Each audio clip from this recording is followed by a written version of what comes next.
All right, thank you very much, Candace, and thanks everybody online for joining us this afternoon.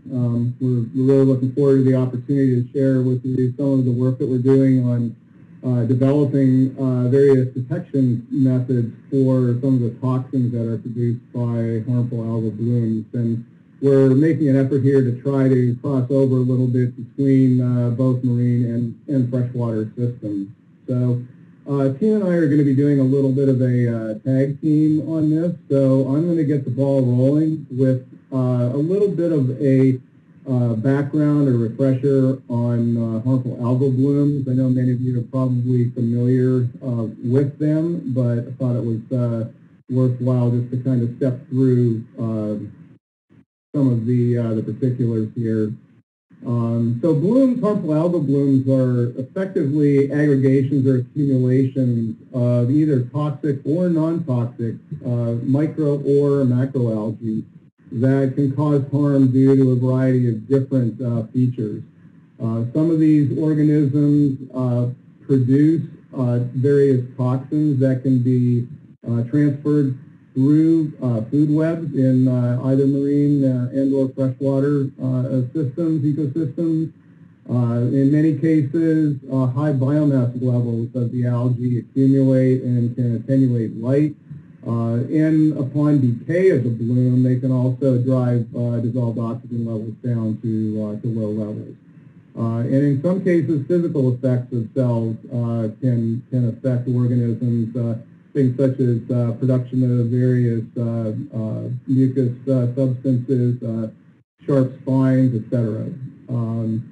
The types of species that we're talking about are quite diverse, and they can be vary according to the types of systems that they occur in. In marine systems, dinoflagellates and diatoms comprise the majority of the harmful algal blooms that we're interested in, although there are a variety of different organisms that can be involved. In freshwater systems, the cyanobacteria are the primary culprits here.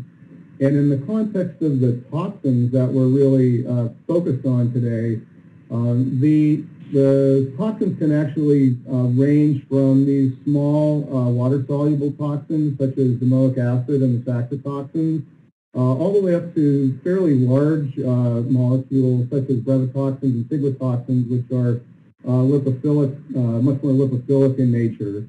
And in the case of microcystin, the peptide toxins shown here. There are a variety of other toxins as well, and some of them obviously yet to be discovered. So still some of that work ongoing. In the context of the blooms themselves, these blooms, and again, both in marine and freshwater systems, are really controlled and affected by complex interactions between both external and internal environmental and ecological factors. So some of these are shown here. This is a really nice diagram that was just published by Hans Perl in an article in Toxins. This one refers more specifically to freshwater harmful algal blooms, cyanobacterial blooms in particular. But again, in the marine environment, there are similar and analogous factors that do control the growth, the toxicity, and the accumulation, and ultimately what happens to these blooms as they go through their development stages. So basically a whole lecture can be given really on delving into the details here, but just to give you, again, a bit more of an appreciation for all the different ways in which environmental and ecological factors can control and serve as drivers for these bloom events. In the context of monitoring, management, and research, near real-time in-situ observations are very key for a variety of different reasons. Those include the intrinsic value of such observations in the context of providing early warning of the development and toxicity of these bloom events that help to support some of the management decisions. In some cases, they can support regulatory applications that are actually mandated to ensure that water is safe for drinking and recreational activities. In the case of the data that are generated through these observations, one of the aims ultimately is to be able to assimilate those data or that information into the predictive models that form the basis for HAB forecasting, as well as trying to discern long-term trends in bloom activity. And finally, basically from the research perspective, a better understanding of how these different factors are actually impacting growth and toxicity allow us to identify some of these drivers and predictors that can then be factored back into some of these predictive models. So lots of reasons for as to why these near real-time in situ observations can be important and useful. So in that context, basically we are very interested in being able to detect both the species that cause these blooms as well as the toxins they produce. And the reason for that is that toxicity of these organisms can fluctuate significantly over a very short time period due to a variety of different environmental factors. And the bottom line here is that cell numbers, high cell numbers, don't always equate with high toxin levels.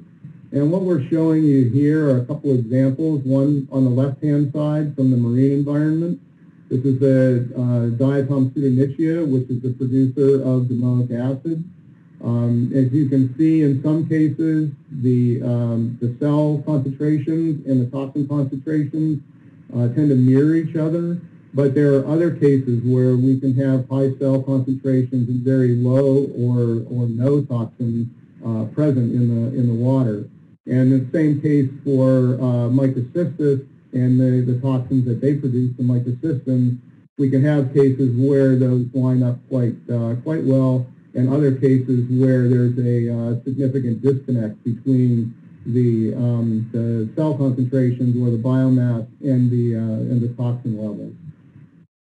So the bottom line here again is that we really want to be able to look at the organisms as well as the toxins to be able to make better decisions based on the data that these in situ observations are providing. So with that, one of the visions that we had back in the late 1990s, this was some work that we was initiated with the Monterey Bay Aquarium Research Institute with the aim of developing autonomous in situ detection capabilities for HAB species and toxins. And so the real centerpiece of this effort is an instrument called the environmental sample processor, which you'll learn a lot more about over the course of our talk this afternoon. And the environmental sample processor, or ESP as we'll refer to it, the aim here was to address some long-standing challenges that are really fundamental to being able to effectively manage and mitigate, as well as understand some of these blooms. And some of them are shown here. One of them relates to the title of the talk, being there. The fact that we really would like to be able to autonomously sample and process these samples actually in the environment, in situ. And that goes back as well to the ability to apply different molecular-based technologies to actually interrogate or analyze some of these samples. And on top of that, that capability really needs to be able to be executed over extended deployments, if you will. So there are many cases, for example, where ships are not able to go out and sample because of rough sea states, etc. Whereas these subsurface autonomous capabilities are actually, they're always on. They're always doing their job during a deployment. not necessarily weather dependent. And finally, being able to provide tools to visualize data that actually support decisions being made by resource managers. So with that, we'll get into the actual technology that we're going to be talking about today. So the ESP, basically when you can't actually be there, the environmental sample processor, the first and second generation are shown here on the left. The first generation is kind of history at this point, but I put that up there just as a point of reference. The second generation ESP at the bottom left is where we'll be focusing a lot of our attention today.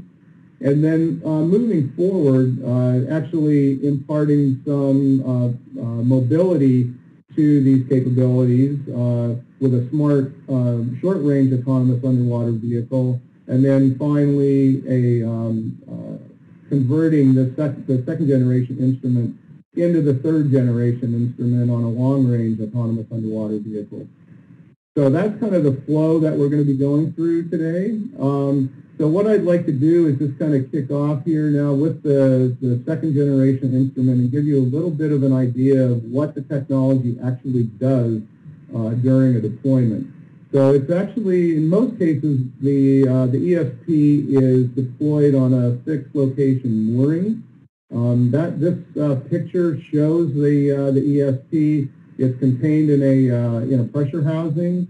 The orange box at the bottom are the batteries that power the instrument, and at the top here is the surface expression that actually transmits the data that are generated in the ESP. So this is a little video. Hopefully it comes across okay. Candace said there was a little bit of a jitteriness to it, but we'll go through it. Go through it anyway here. So the instrument, as it's deployed, actually is able to acquire a water sample that can be anywhere from milliliters up to liters, and that water is actually passed through a filter contained in this little puck here, we call it. And we are doing that in order to capture the particles that are in the water. So those could be the algal cells that we're interested in. And then we expose it to some chemicals to lyse those cells and release the targets that we're trying to analyze. Those might be nucleic acids, they could be toxins, among other things. And so once the sample is acquired, it's applied to an array, which is basically how we're running our molecular-based analyses. And all these different color solutions that you saw flowing over that are basically what we would do on a laboratory bench to actually conduct these molecular-based tests. And you'll hear more about those as we move forward. Once the test is completed, an image is taken, and each of these little spots on here represent either an organism or a toxin in our case. They're quantified, and those data are then transmitted to ship or shore, and then we can actually access them in effectively near real time. So that gives you a little bit of an idea for the technology. And what I'm going to do now is turn the microphone here over to Tina, and she is going to go through the 2G ESP, and I'll follow up with the third generation. Tina? Hello. I'm going to talk a little bit more about the specifics of the sensor that we put on board this second generation ESP. So, as you mentioned, Tina, could you come a little bit closer to the microphone? Okay. Thank you. Okay, so I wanted to go through more of the specifics of the sensor that we are responsible for and is put on the 2G ESP. So the DNA, there are several different applications going on the ESP. There's a real-time application of DNA probe arrays. So you can detect algae, bacteria, invertebrates through DNA probes in a sandwich hybridization format. Where we sort of come in here is in the second step, the real-time application of ELISAs for phytotoxins. As well, this instrument is capable of archiving samples for whole cell microscopy, looking at gene libraries, phytotoxins, and also has, some of them are equipped with a real-time quantitative PCR to look for various target genes, right now mostly bacteria. The capabilities of the ESP also include two-way communication, and I'm going to expand on this a little bit. This is pretty important. If we're out in the water and we see a sample that maybe goes beyond our upper limit of quantification for one sample, we are able to actually relay that information to the lab that has deployed the ESP, and they are able to change, say, the volume of the next sample. Or if we want to change the timing of the sample, if we originally planned to do samples every other day, but then we're really seeing some bloom activity, we can actually change those samples to be every day, every hour. So you can change as you go into different things, and you're able to two-way communicate with the ESP, no matter where you are. Right now, so the ESP was originally designed by Embari, that we've talked about before, but right now it's actually manufactured commercially by McLean Research Laboratories.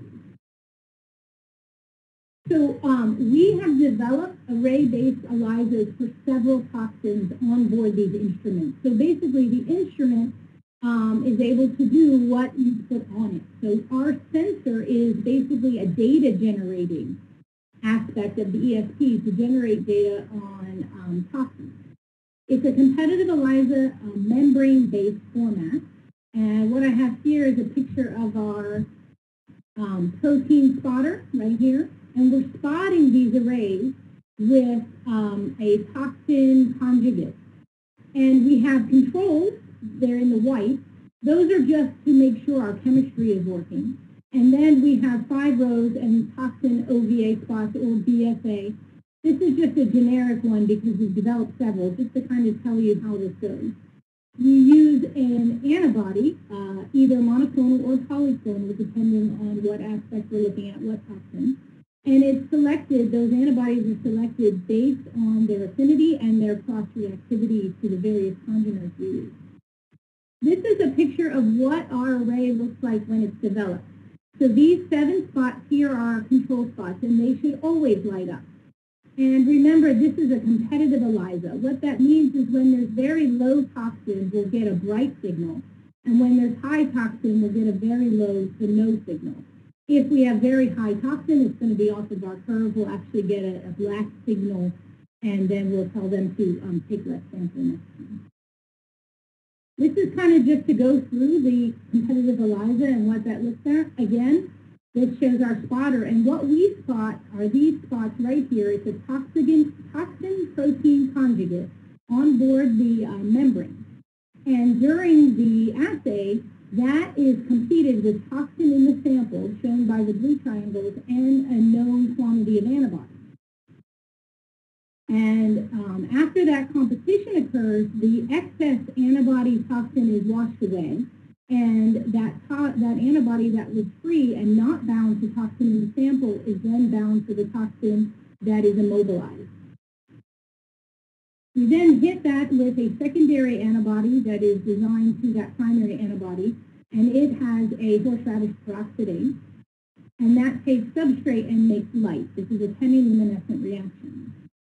And we get that same thing I showed previously, this kind of chemiluminescent signal. And we get the signal, it takes about 1 hour on board the instrument. This is just one example of the toxins that we work with, domoic acid, just to show you a curve. We have about an 11-point curve here. And this is particulate DNA, because we're filtering the sample. So we're just getting particulate, in this case, not dissolved. The alert level is about 200 nanograms per liter.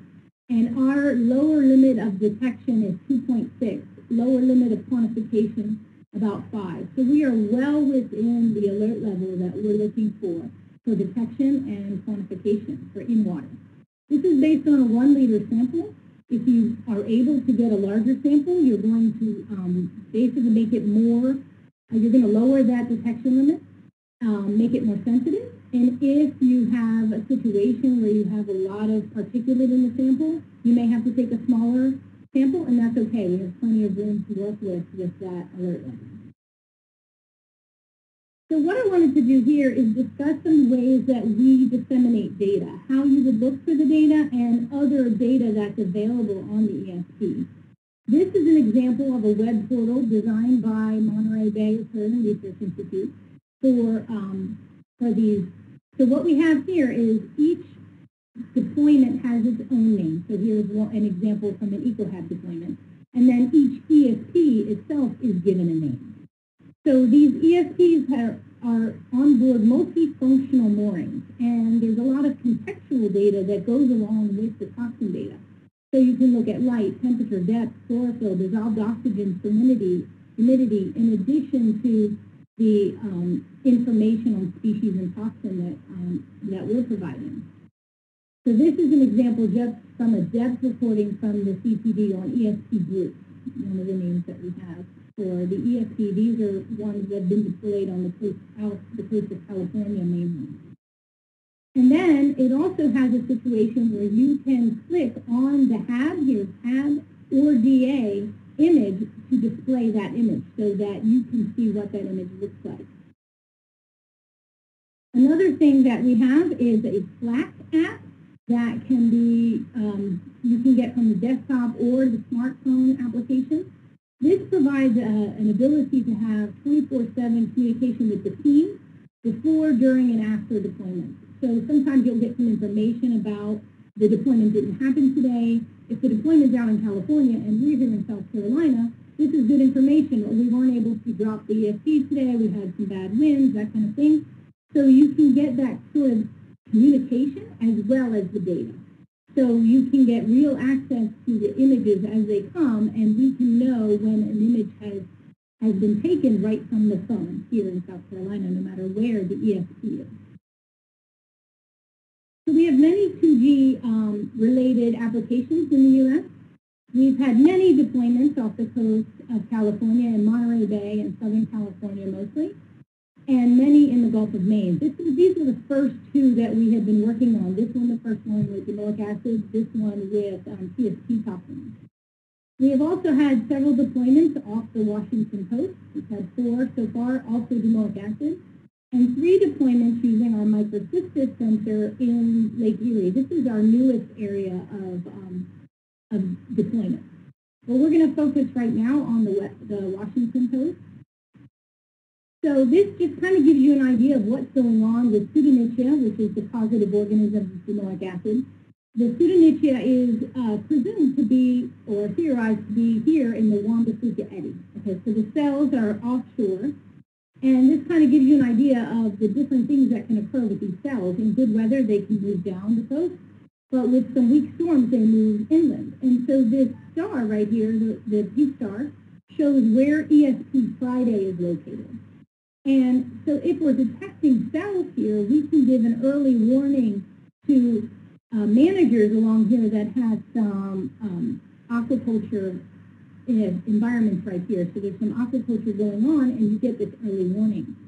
The idea is that this Hecata bank is another area of cell development, and eventually would be good to have 2 ESPs at one time, one in the Juan de Fuca Eddy and one at the Hecata bank, so we can have some determination of where cells are going in different times and different weather conditions. This is a picture of what the mooring looks like in this situation. So off the coast we have here, it's encased in a synthetic foam float. And this is what Greg had said is giving the communication to the telebuoy, basically, that's giving communication to shore. And so it's a little bit under the wave action. It's getting the sample here. And then here's a McLean profile, and that's giving you all of that information, the other contextual information. But what's important to note is that these moorings are different for every deployment. It really depends on where you want that ESP to sit. We, together with Floral Lab, there was a specific mooring design for Lake Erie, for example, because in that case, the mooring is actually laying right on the ground. In Lake Erie, it's relatively shallow. So a different mooring was designed for that instrument. In the Gulf of Maine, the ESP sits deeper because the wave action is very strong. So every situation of ESP deployment needs to be looked at to see what kind of differences you need to make in the mooring to make sure that it's going to work in that environment. This is another example of our data dissemination to managers and people that are interested in the toxin data. This was part of the NANUS, the Northwest Association of Networked Ocean Observing Systems. This is what their system looks like, their product. And if you're looking for the data, it's right under the real-time HAB. It's one of their products, real-time HAB. And when you click on real-time HAB, these are just screenshots, but the real-time HAB, you can get species abundance. And these arrays are the DNA-based arrays that I talked about, and these are designed by Embari. And then the toxin array here, the Domoic acid. So if you're interested in what's going on with the Australis population, for example, you would click on there, and you would get this screen. And this screen is going to tell you abundance of cells, and this is going to tell you dates. And then you're also going to get information about, is it quantifiable, is it lower than the, is it the lower level of quantification or above the upper level of quantification? So if you look at the Domoic acid, this is for two different deployments, and I just kind of wanted to show both of them so you can get as much or little information in one screen because you can sort of focus in and out. But this gives you an idea. If you highlight on the point you're looking for, you can get a toxin nanogram per liter, the date and the time of that sample. And there's a good explanation below about what these numbers mean, and if it's quantifiable or if it's between detection and quantification or below the limit of detection. This next screen just kind of is that second deployment just kind of pulled out so you can see it in a little more detail. And you can see that we had a good amount of toxin in certain cases, but this is the same deployment and they didn't necessarily have the cells they were able to quantify. So that just kind of gives you an example of how to look for this data. The interesting thing that I think sitting here in South Carolina is that these come in for us at about 9 p.m. Eastern Standard Time. But I'm able to go ahead, it takes about 10 to 15 minutes to quantify these images. And I'm able to go right onto this NANUS site and put the data in real time so that those managers can get the data as soon as possible. This is another example of how our data is used. This is the Pacific Northwest HAB Bulletin. NOAA Light is focusing on transition of forecast to operational status. And so our data is used right here in this bulletin. Here's the ESP offshore toxicity. So that our data is able to be used in these forecasts and bulletins to be used for management purposes. Right now, our data is also being used for a toxicity forecast in Lake Erie. I'm going to now turn it back to Greg. Great, thank you, Tina. Good to be back. Okay, so at this point, what I want to do is, I think Tina has provided a really nice summary and description of our 2G ESP capabilities and applications. And as you said, that's really, at this point in time, more of the centerpiece of what we're doing. However, we're also moving towards trying to enhance the capabilities of our autonomous in-situ observations. So one of the things that you can imagine is the fact that these harmful algal blooms, they change continuously over both time and space. And so with the deployment of the 2G ESP on 6-location moorings, some of the limitations are quite obvious there in the fact that some of these bloom populations are moving around. And there's clearly a benefit to being able to actually track and intelligently and adaptively sample those bloom populations. And so with that in mind, our collaborators at the Monterey Bay Aquarium Research Institute have developed a strategy, and this is actually done several years ago, this controlled agile novel observing network, CANON as the acronym here. to be able to actually deploy multiple platforms to actually track and sample harmful algal bloom populations. So in the first instance, basically we want to try to find, locate, and identify the population that we want to sample. And that can be done using a combination of platforms. Satellite imagery, could also be autonomous underwater vehicles, etc. So once we've actually settled on a patch that we were interested in, this red area here is the high chlorophyll area in particular, we can deploy a long-range autonomous underwater vehicle to actually generate maps, to map and track that bloom population. And once we're able to figure out exactly sort of the configuration of that population, we can then deploy a more targeted and intelligent means of sampling that population. And that's shown here.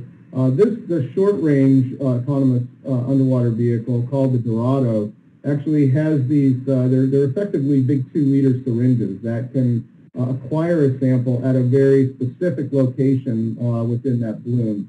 And this AUV is actually able to target very specifically maximum chlorophyll levels and actually acquire those samples, pull them into those, the gulpers as they're called, and then return those samples to the laboratory for analysis. So unlike the 2G ESP, the analysis is not actually taking place on board the AUV, and I would say yet, as we'll see when we get to the 3G instrument. This gives you a little bit of an idea of just sort of what's going on there. We can actually pick up a water mass and follow it with a drifter, and then drop off this long-range vehicle, start mapping, and then drop in the short-range vehicle. And these vehicles can actually communicate with each other, one telling the other where to go to obtain the kind of samples that we're interested in.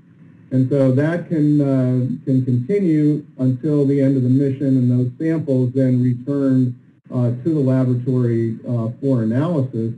And in terms of the types of data that we can acquire using this approach, we basically can generate a 3-dimensional picture over time of this bloom population. And that's what's shown here with these ribbons. These are the AUV tracks, basically, you're seeing here. But the important point to note here is that where each of these samples are taken by the instrument, by the AUV, and cell concentration and toxin concentration are determined, we then have an ability to actually assess the toxicity of those cells, or the toxicity of the bloom. And layered in on top of that, with all those contextual data that the AUV is picking up as well, we can start to try to get an understanding of sort of the factors that may be causing an increase in toxicity or conversely a decrease. So I would encourage you to go to the paper that's cited here if you want to see a little bit more information on this particular technology and how it's been used. This is actually data from the Monterey Bay area. So at this point now, we've gone through the 2G instrument that's normally deployed on a fixed location mooring. It has been deployed on a drifter, also can be deployed on piers, etc. But the bottom line is it really does not have much in the way of mobility. We now have capabilities with the algorithms that are programmed into this system to actually track and intelligently sample the bloom population. So the obvious next step is to combine these two capabilities, and that's in fact what we've done with the 3rd generation ESP that is mounted on and integrated into a long-range autonomous underwater vehicle. So we have the benefits of both the ESP's ability to actually acquire, process, and analyze samples in situ, coupled with the mobility and the smarts, so to speak, of that short-range vehicle. And we can add on to that a variety of different analytical capabilities. So the what I'd like to do now is just kind of briefly run through that 3G system, just so you have an idea of what it entails. So this is the long-range autonomous underwater vehicle. The 2G ESP has basically been completely re-engineered and reconfigured, and this is largely the work of the Monterey Bay Aquarium Research Institute folks. We've been participated somewhat in some of the analytical module design, and that's integrated into the AUV at this location. So this would be where the ESP sits in the AUV, and this really does, in fact, represent the first mobile long-range capability for an in-situ autonomous capability for detecting and measuring HAB species and toxins, along with the ability to intelligently track and sample these features. So the actual ESP part of this is actually completely re-engineered, as I mentioned. So instead of the pucks and the sample arrays that you were seeing on the 2G instrument, this little guy here is where all of the sample processing takes place. It's a completely self-contained sample prep cartridge. So the filter is actually located in here, and all the reagents that are needed to process that sample are located in these little syringe barrels. And each of these cartridges is loaded into like spins on a wheel here on this. So these are all these cartridges here. A total of 60 cartridges can be loaded onto the instrument. In terms of the analytical capabilities, in this case, we've used these little miniaturized sensor chips that they actually take the place of the arrays that Tina was describing to you. But a lot of the chemistry is very much the same. So, but I'm not going to go into detail at this point. The other part of this is that the results, just like the 2G instrument, are transmitted in effectively near real time, which is critical for certainly for management decisions. And this instrument has been deployed in a marine environment in Monterey Bay, and we have plans to deploy this in Lake Erie this coming fall for detection of microsystems. The other big plus with this instrument is it's very easy to deploy, as you can see here. You basically just slap it on a Zodiac, take it out, and just slip it into the water, and also very easily recoverable as well. And I wanted to just show you one of the data sets that we've generated here. The instrument basically being deployed here, it goes down kind of like a yo-yo form here, comes back up. It's actually detecting the chlorophyll maximum here. So when it comes down here, it actually knows where it is. It will come back and relocate that and hone in on that. And it can float basically within that chlorophyll maximum, can resurface, send the data, transmit data, come back, relocate, and then continue on and sample above or below that maximum. And in this case here, we actually executed a sampling and lysis of that sample and an analysis for the detection of domoic acid, and that actually represented really the first time that that's been actually executed on an autonomous underwater vehicle, actually in situ. And again, our aim is in the freshwater environment is to be able to do this for microcystin in Lake Erie, and our plans are for late summer in western Lake Erie to actually do that. So kind of winding down here, I wanted to finish up by talking a little bit about the emerging role of observing systems and also the observing technology that we've been discussing today in detection and forecasting of HABs. And this is just gives you an idea of how complex, if you're trying to set up some of these high-level observing networks, what it looks like when you're actually looking at ship tracks, tracks of autonomous underwater vehicles and gliders, etc. It's a pretty significant undertaking.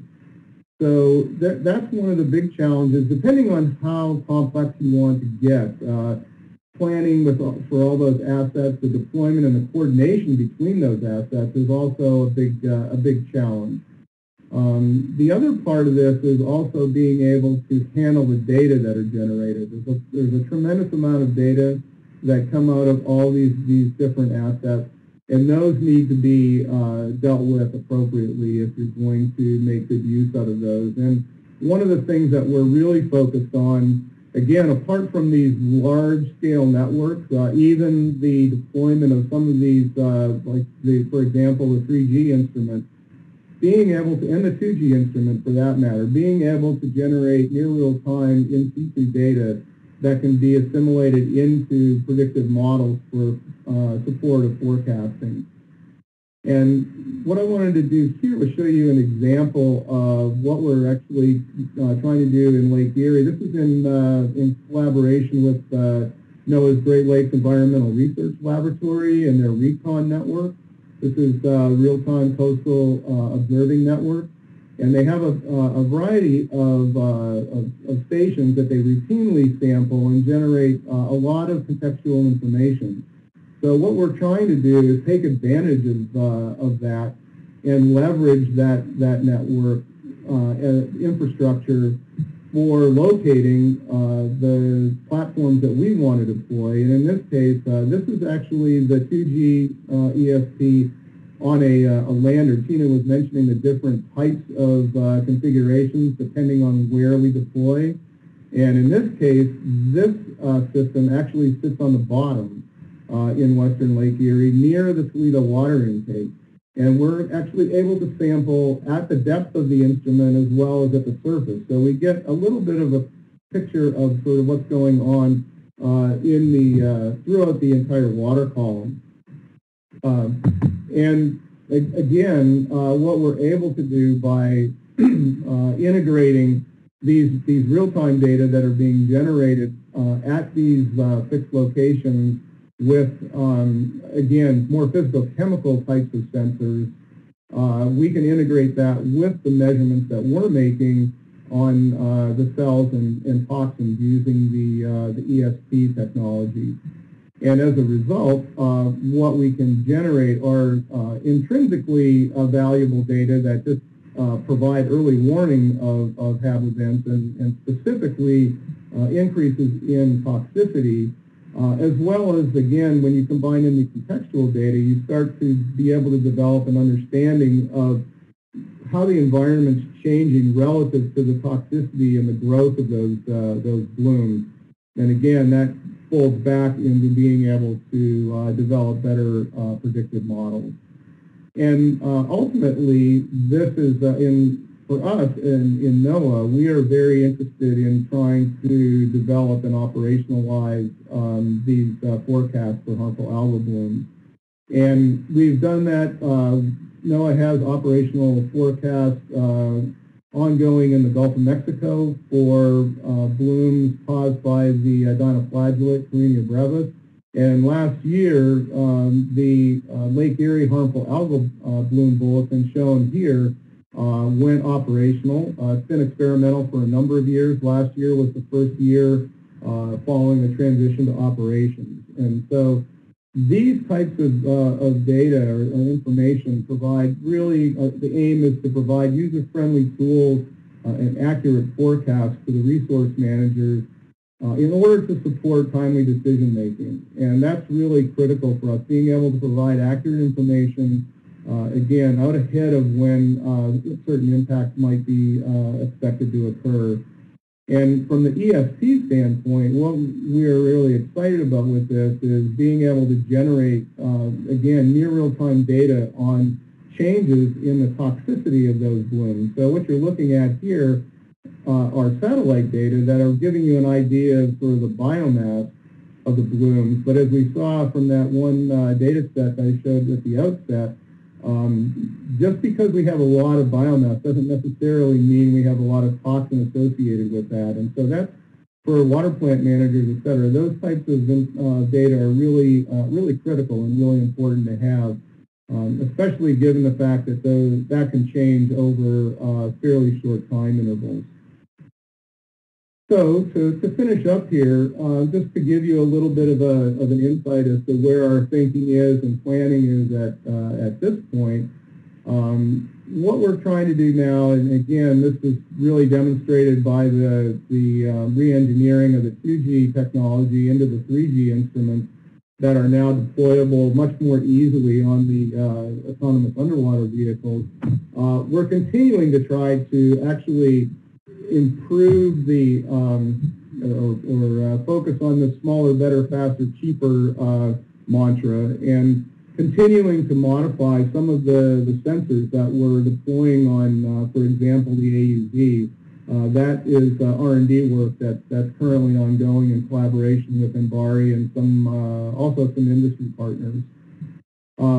What we would ultimately like to be able to do is to develop so-called plug-and-play modular sampling and analytical modules. And what this really translates into is this technology should be usable by a number of different sectors in analyzing or detecting and monitoring and measuring different targets.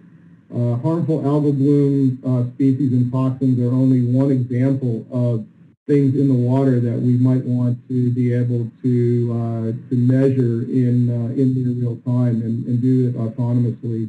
Things like pathogens, other water quality indicators, and again, a whole variety of different chemical contaminants, etc. Those are all within the grasp of this technology. And again, the being able to operationalize this is also important. Tina mentioned the 2G instrument was now commercially available. The 3G instrument is not there yet, but presumably it will be at some point. And those capabilities, as I just mentioned, should hopefully allow others to take advantage of that technology to focus in on some of the targets that they might be interested in for their particular application. So with that, what I'd like to do to end with is just acknowledge our collaborators. This is the Embari team out in Monterey, California, and Tina up here at our NCOS laboratory. Lots and lots of support from various agencies to basically fund the development of this. And again, yeah, the idea again, this technology, the development started back in the late 90s, and it's still continuing to evolve at this point. And again, it's a long-term effort, and a lot of funding agencies have contributed to that effort, and some of them are listed here. So with that, I think we're close to about 10 till, so hopefully we've got about 10 minutes left for questions.